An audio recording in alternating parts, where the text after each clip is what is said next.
Allahumma soyiban nafi'an. Hari ini, hujan sangat lebat.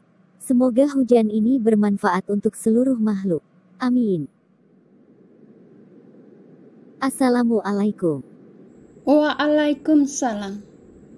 Hampir tidak jadi ke sini, hujan sangat lebat kemarin. Benar Ustazah, sampai pagi ini pun cuaca masih berkabut. Sungai terisi penuh dengan air.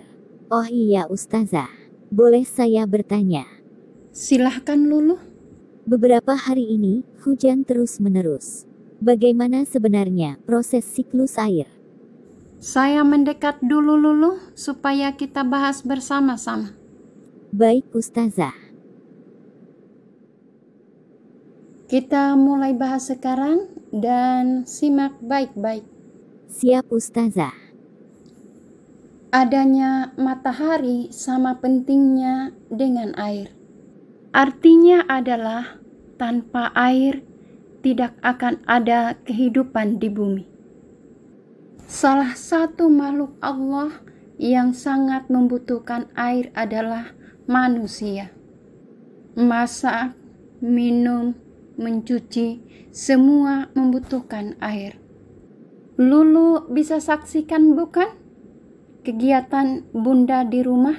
Iya Ustazah, adik minum susu menggunakan air. Benar Lulu. Walaupun demikian, air sebagai sumber kehidupan tidak akan pernah habis di bumi sampai kiamat terjadi.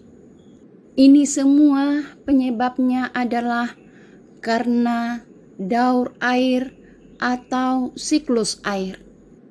Tahu kan Lulu perairan di bumi?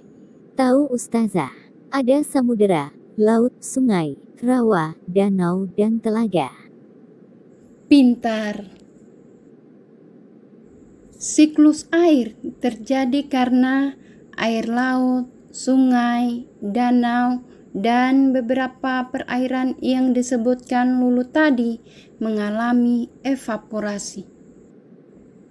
Uap air hasil evaporasi kemudian berkumpul di udara. Suhu udara yang dingin membuat uap air berubah menjadi titik-titik air. Dari titik-titik air inilah kemudian membentuk awan. Setelah mencapai titik jenuh, kemudian terjadilah hujan atau salju. Air hujan yang jatuh ke bumi sebagian meresap ke dalam tanah yang disebut infiltrasi. Dan sebagian lagi kembali ke perairan. Demikianlah Lulu, Allah memperlihatkan kemahabesarannya dengan adanya siklus air yang tiada henti. Bagaimana sekarang nak? Ada pertanyaan? Tadi Ustazah menyebutkan evaporasi. Apa yang dimaksud dengan evaporasi, Ustazah? Bagus pertanyaanmu. Evaporasi disebut juga dengan penguapan. Sedangkan titik-titik air yang berkumpul di udara disebut dengan pengembunan atau kondensasi. Dan air yang jatuh ke bumi disebut dengan presipitasi. Bisa kamu ulangi Lulu? Bisa Ustazah. Penguapan disebut dengan evaporasi. Dan titik-titik air yang terjadi di udara itu adalah proses pengembunan yang disebut dengan kondensasi. Adapun air yang jatuh ke bumi disebut dengan presipitasi. Mantap jawabanmu. Untuk tambahan pengetahuan, sekitar 2/3 permukaan bumi merupakan perairan. Wah, besar juga perairan di bumi. Lebih besar perairan daripada daratan. Benar, dan air akan menjadi musuh bagi manusia jika manusia berbuat sesuka hatinya. Berarti tidak boleh membuang sampah sembarangan. Air yang segitu banyak jika terjadi penyumbatan akan meluap. Anak cerdas.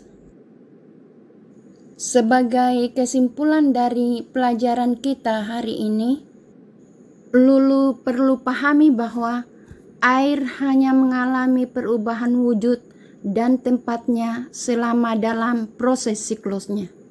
Ada yang berupa zat cair seperti di air sungai, danau, dan perairan lainnya.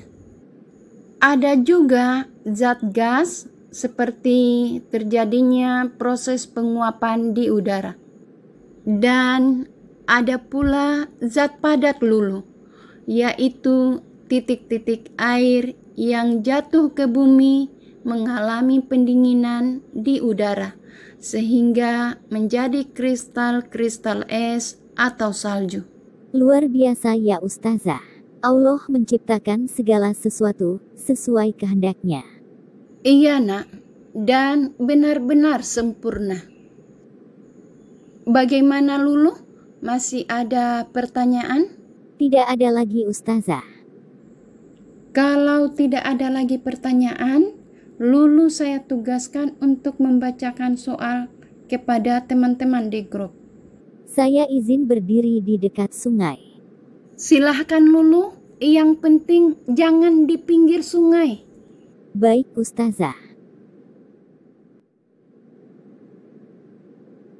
Teman-teman, jawab pertanyaan Ustazah. Tulis soal dan jawabannya.